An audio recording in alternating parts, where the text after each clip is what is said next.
The Earnestly Speaking podcast is a show that is founded on free-flowing conversation and may at times venture into mature subjects. Listener discretion is advised. Yeah,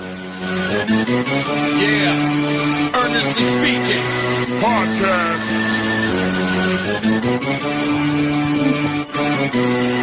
Let's get it. I'm a giant in New York, in Miami carry heat. So much more in store, my product can flood the street. Opinion Nation Godfather, CEO. Puff in the late 90s, gon' see me blow. Oh. Got my hustle on, no imitation of bad. Army of untouchables, Opinion Nation staff. Never an off season, homie, check the numbers. Heart throb in my own right, supplying southern comfort. Earnestly speaking, my ego is well fed. Earnestly speaking, you're too feeble and no threat. See, I'm like a hurricane, you're a mild breeze. Earnestly speaking, leaving Eli a dynasty. Shake!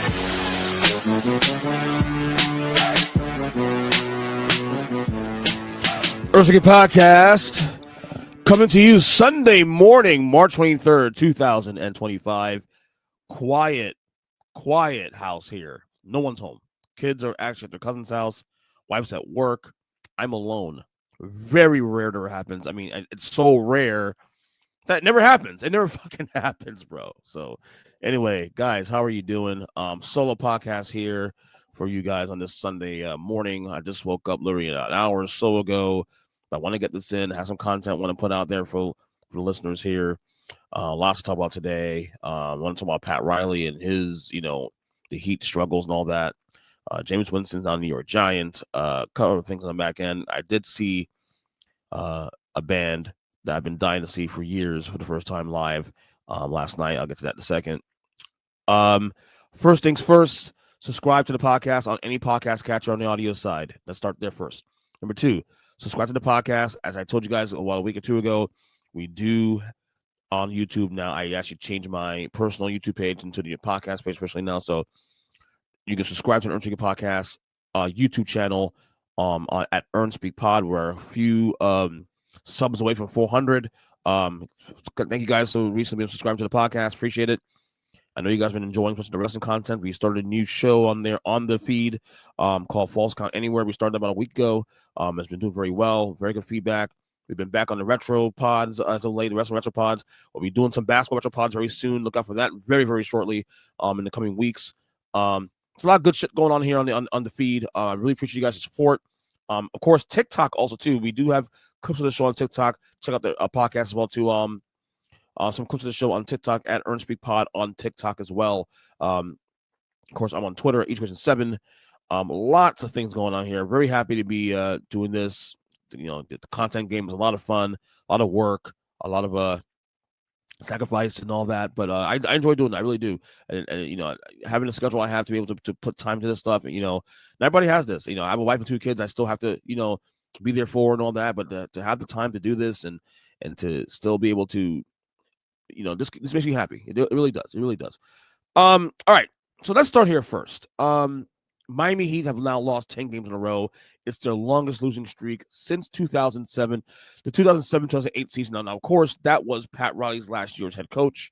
That was the year Dwayne Wade got hurt. Let me tell you now. The last time the Miami had a losing streak like this, George Bush was president. Michael Jackson was still alive. I still had hair, although I started shaving my head around that time regularly, about 2006, 2007. So my wife and I had just started dating within a year. When I've been together 19 years. That's how long it's been. Okay. This is not normal for the Heat. The Heat don't do this. Okay. I've been a diehard fan for 36 years. Okay. Diehard. Since 1989, since the Glenn Rice, rookie year. You can tell. Look at my thing here. My little Miami Heat little decorative here. What do you call that? Chain.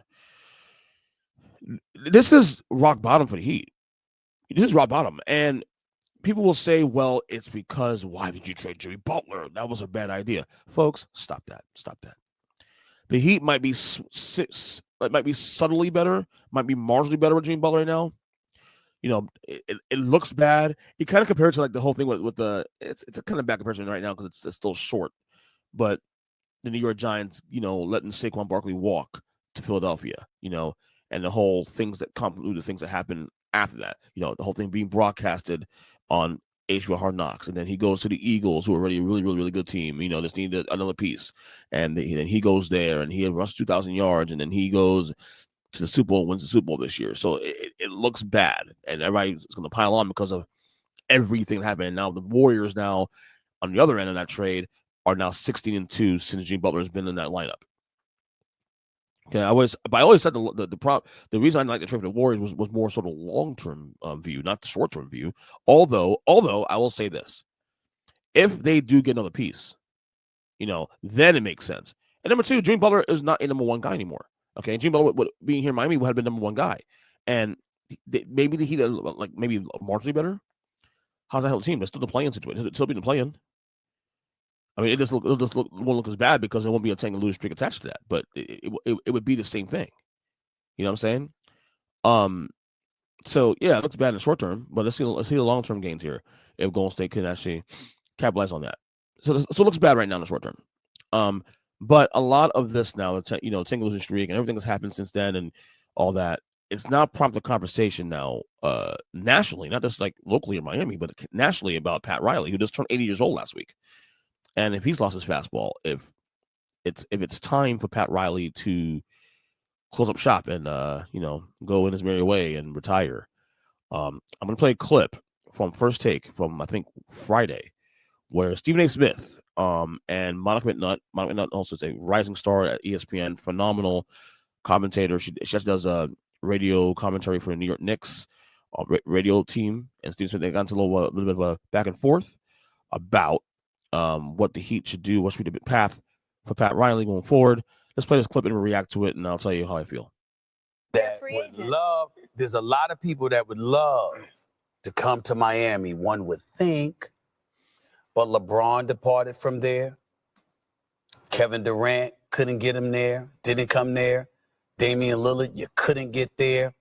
And then you made a colossal mistake. We already heard the Wayne Wade story all over social media about you mess with LeBron James chocolate chip cookies. I mean, think about that. Think about that. Your Pat Riley and your legacy is going to be, even though LeBron was leaving anyway, you know what people are going to say? LeBron James left for chocolate chip cookies. That's what they're going to say, okay?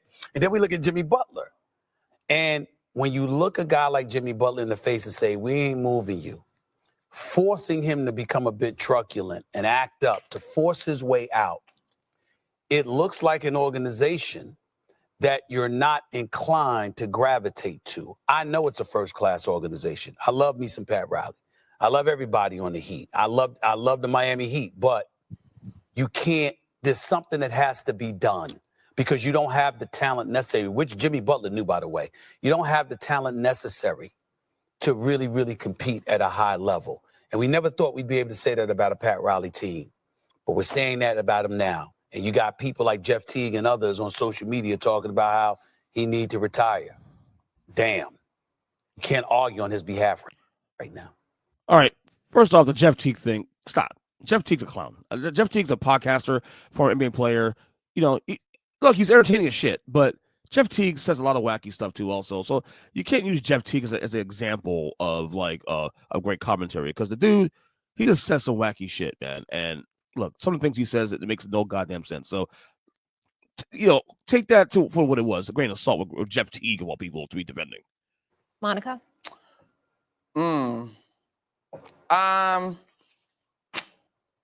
Yeah.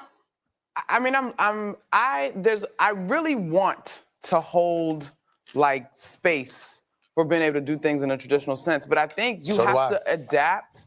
And you got to evolve, and you got to acknowledge the modern day athlete, right? Dwayne Wade was recently on, I mean, we already knew the chocolate chip cookies, but he was recently on 7 p.m. in Brooklyn with Carmelo Anthony, again, having this kind of rehashing this whole conversation. And while he's back in good standings with the organization, his own story of leaving Miami and having to come back, taking the trip out to Chicago for a stint. This thing, and I know, Jay, you hear this all the time, especially both in college sports and on the pro level. We keep hearing our athletes different. Like, how do we communicate? How do you coach? This generation is so different. It's so different. At the root of all of this, I still think it's about relationships. But you do have to acknowledge that this version of pro athlete is different from pro athlete when Pat Riley and company first got down there. And so I think that is just a healthy evolution for all involved. To me, it does not mean that Pat Riley is due less respect, SA, to your point, or that there still can't be a Heat way. but it's got to be a way that fits if you want people to come and be a part of your organization. Yeah, I see her point is a lot more. I actually agree with her point. I have said in the past that Pat Riley has to adapt to some degree, with the changing of the times and whatnot. I'm checking my video here. Where'd my video go? Okay, 1 second. All right. No. I don't like that. What's going on here? Anyway, you gotta adapt to the times. You gotta adapt to the times, and that's just what I think it is. What Pat Riley, I think we have an issue with. Yeah, Stephen A's point about Jeff Teague, and look, we can have a measured conversation about this, and we can kind of be realistic here. There's going to come a time, whether it's now or in 5 years, 2 years, or maybe, that Pat Riley's going to have to hang it up, man. I've been saying, Pat Riley, sometimes gets a little more too much credit for the things he's done. But here's the thing about Pat Riley, people are not considering. Yes, this is rock bottom for the Heat right now. It is. It's rock bottom for the Heat right now. We acknowledge that. But it took what, 18 years to actually have the first 10-game losing streak in franchise in the franchise histories. Like, what are we doing? Like, this team was actually, even before the trade, or even after the trade, for the first couple of games, they were actually competitive, and then now they've been 4-16 since the trade and all that. There's a lot of things. It's a mismatched roster. We get all that. Obviously, it's a lot of great, really good players on the team, on the roster. Tyler Hero, Adebayo. I like Andrew Wiggins. Obviously, they got a lot of good pieces there. It's a good roster. They're competitive for the most part, but then in fourth quarters, they're losing at least in the fourth quarter, and I get all that. Is it time for Pat Riley to leave? No. Is it time for Pat Riley to adjust? Yes. I think there is something to be said about Pat Riley's approach to how he does things that is dated, and whether you like it or not, today's players are a little bit different. They operate differently under different circumstances. They operate under like different era, and you just have to adjust and adapt. And I think that's the thing that Pat Riley has to work on, is can he adapt moving forward? That's the issue. I think if you're looking at a legit conversation about how Pat Riley should operate moving forward, and how he should address and operate as a president of a team, that's been class personified. We know this team is class personified. We know this already. That Pat Riley needs to adapt. And I'll leave it at that. He's not going anywhere, nor should he go anywhere, but they should definitely adapt. And for the record, Pat Riley isn't also the be-all end-all when it comes to transactions. They do have a team there. Nick Harrison is, Mickey's son is involved in a lot of the executive decisions there. I forgot his damn name. The other the guy that called a capologist, the best capologist in all basketball. Andy, fuck it, my brain is fried right now. I went to a class last night, so they do a phenomenal job of piecing together. Let's be clear about it. Guys, can we calm down a second? Were we just in the NBA Finals 2 years ago? Like, did we also just forget this?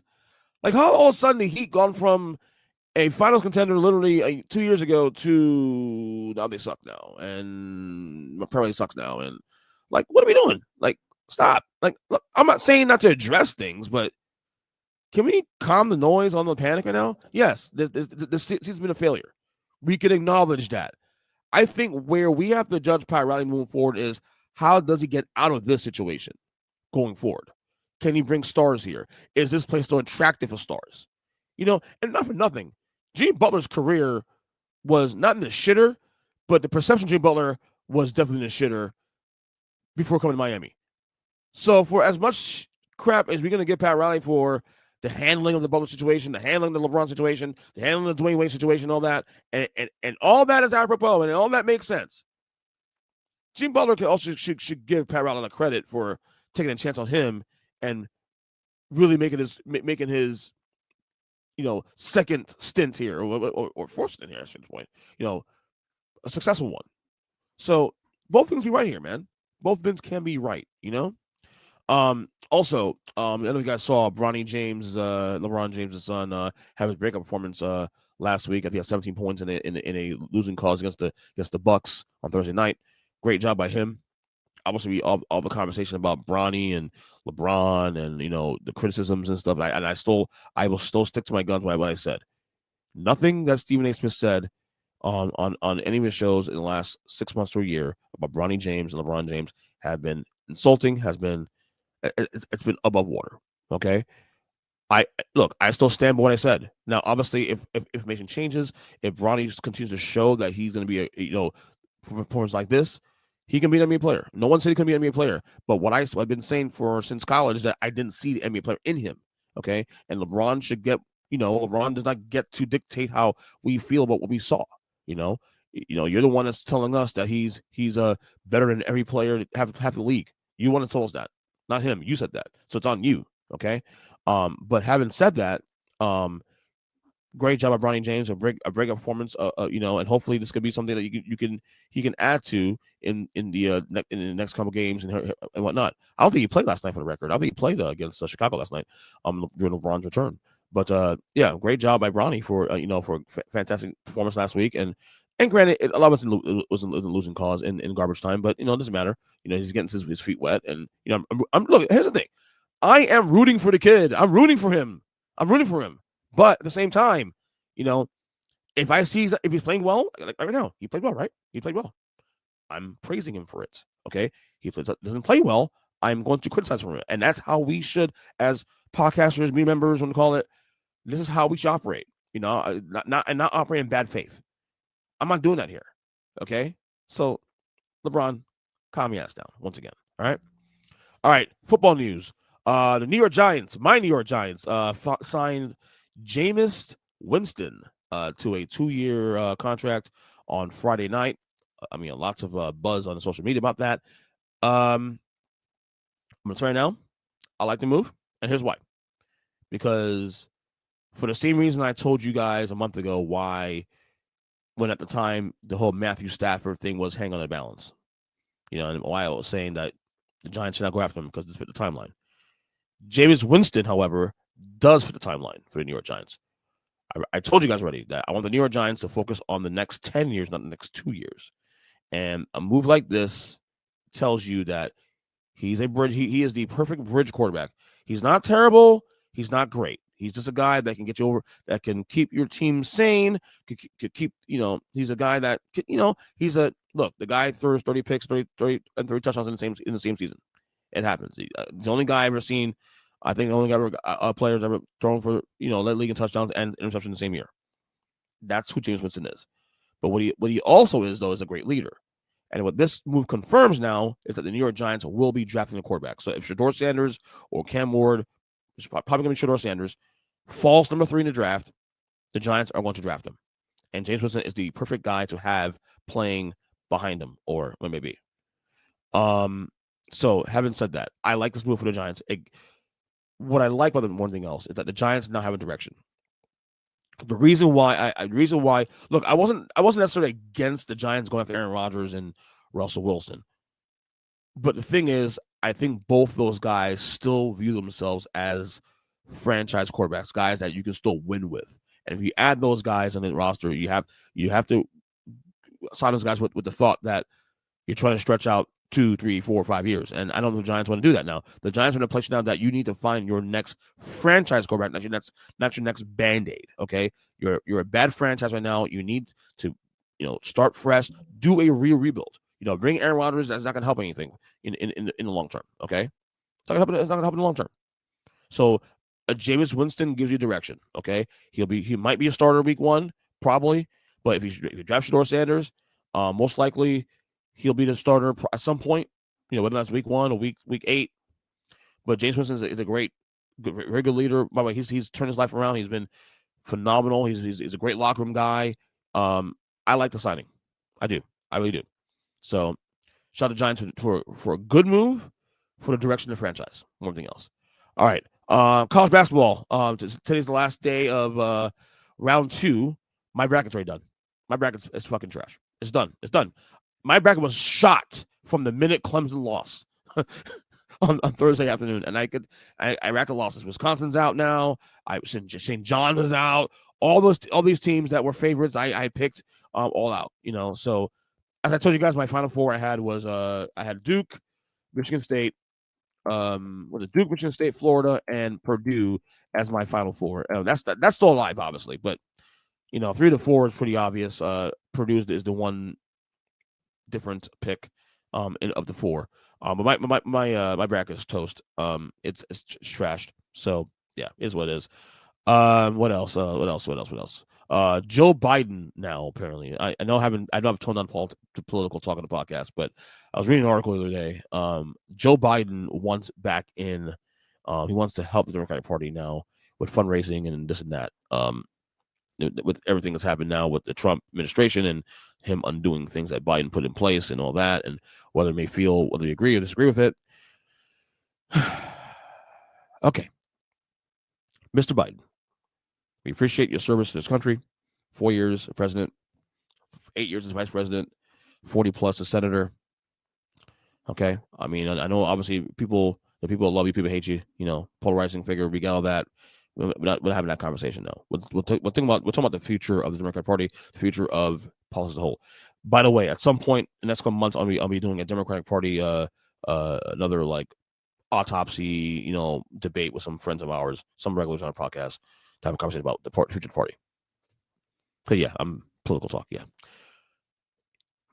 If you want the Democratic Party to flourish moving forward and pivot now in a real way to actually do things, whether it's the midterms next year, whether it's 4 years from now when Trump is done as president, Trump win an election, it can involve Joe Biden. We had this discussion after the election in November.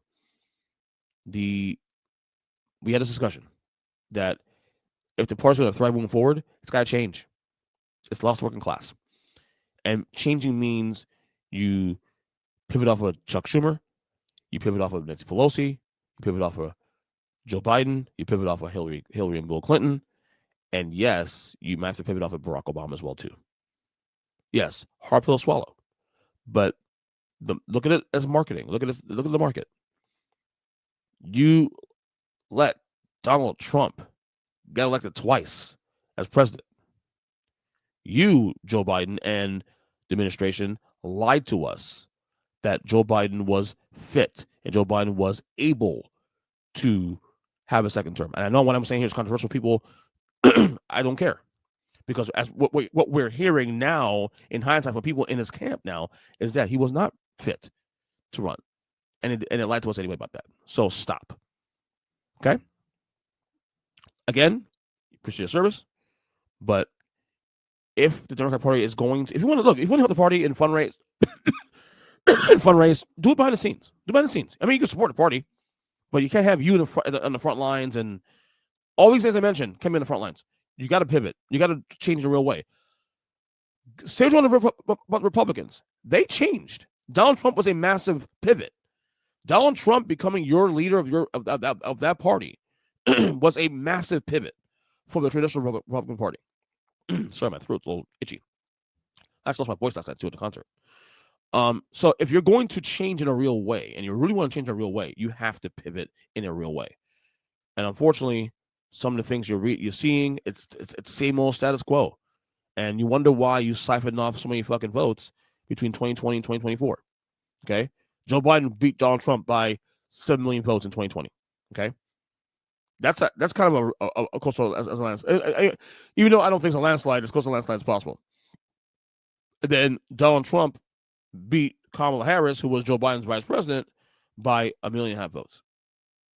1.5%, 2 million votes. So you had a 9 million vote swing the other way.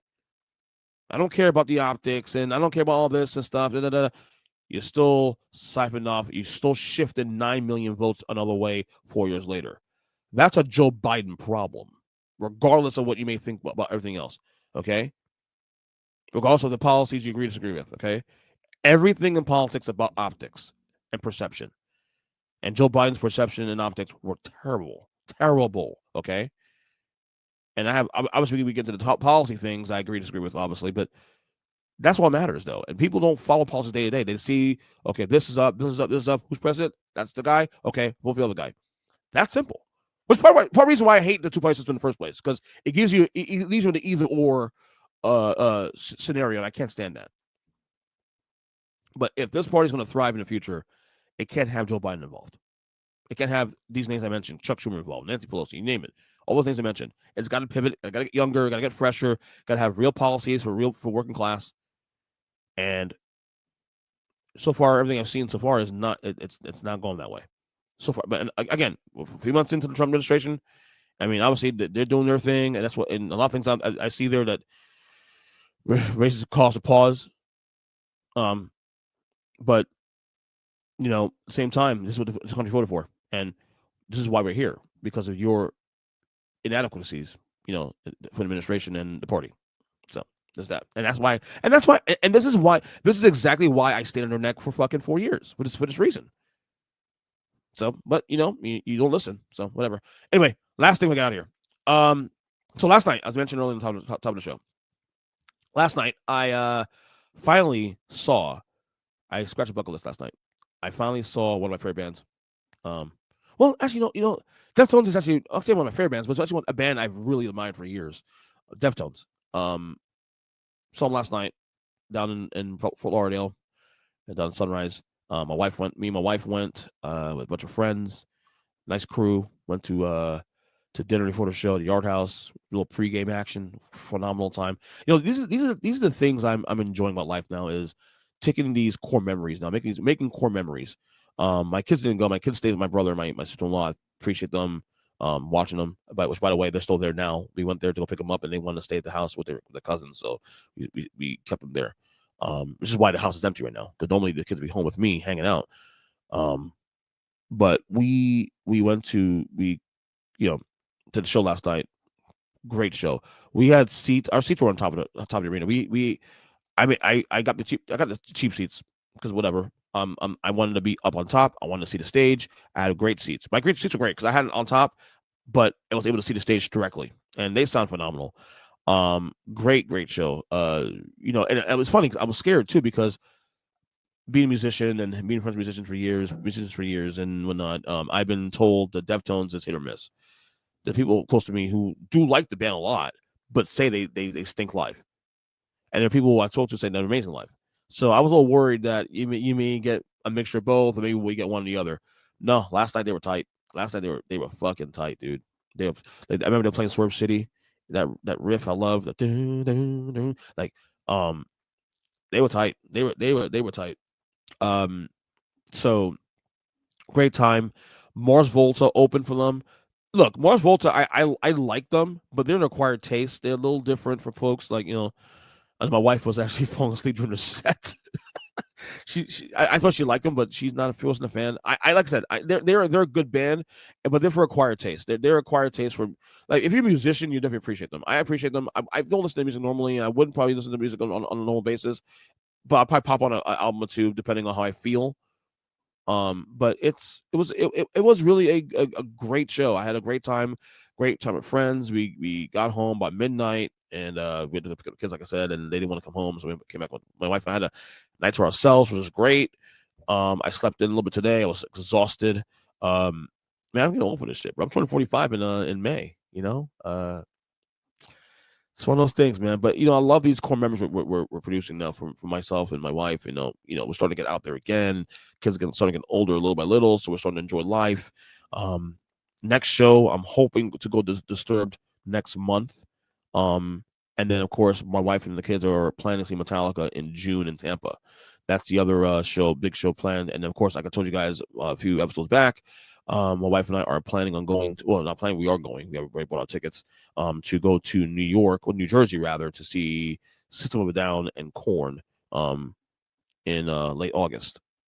And that show is going to be phenomenal. I cannot wait for that show. So, yeah, that is what is going on there right now. So, yeah, great show last night. Deftones, great job. I really had a good time. If you follow me on social media, you'll probably see some of the videos on my Facebook and maybe some of my Twitter or whatnot. But phenomenal time. They sounded fantastic last night. Very tight. Definitely one of the better shows I've been to in my life. I've been to many concerts, you know that. So, but anyway, that's it for me. This is a quick Sunday afternoon check-in. I might do a later on today, I may do a new Wrestling Falls Count Anywhere podcast later today. Me and Robin Genius are planning on doing that probably if time does a lot for that.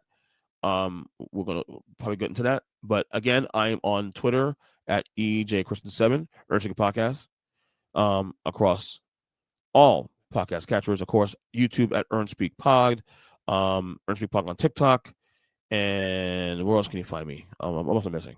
I think that's it.